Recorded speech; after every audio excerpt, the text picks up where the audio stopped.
ചെന്നൈ അണ്ണാനഗറാണത്.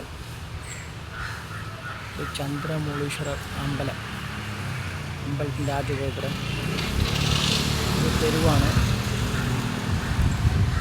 വളരെ ശക്തിയുള്ളൊരു ദൈവമാണ് ചന്ദ്രമൗളീശ്വരർ.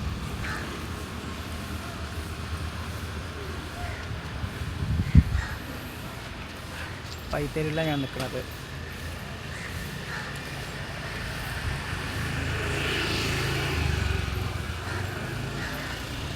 June 15 15th main road എന്ന് പറയും. അപ്പോൾ ഉള്ളിൽ യുദ്ധാഭിഷേകം പറഞ്ഞിട്ടുള്ള പൂജ നടന്നുകൊണ്ടിരിക്കണം. അപ്പോൾ ശരി, ഞാൻ പൂജയ്ക്ക് എന്തൊക്കെ ചെയ്തു വെച്ചിട്ട് നോക്കിയിട്ടൊന്ന് ആ വീഡിയോ കൂടി ഇല്ല. ഇതാണ് അമ്പലത്തിൻ്റെ ഉള്ളിൽ.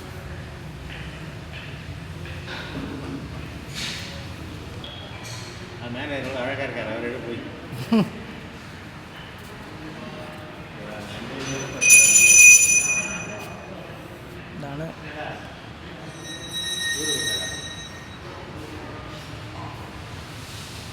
അലങ്കാരം ചെയ്തിരിക്കുന്ന ഒരു 11 കലശം വെച്ചിട്ടുണ്ട്. അപ്പോൾ അതാണ് രുദ്രാഭിഷേകത്തിനുള്ള പൂജ. Okay, thank U.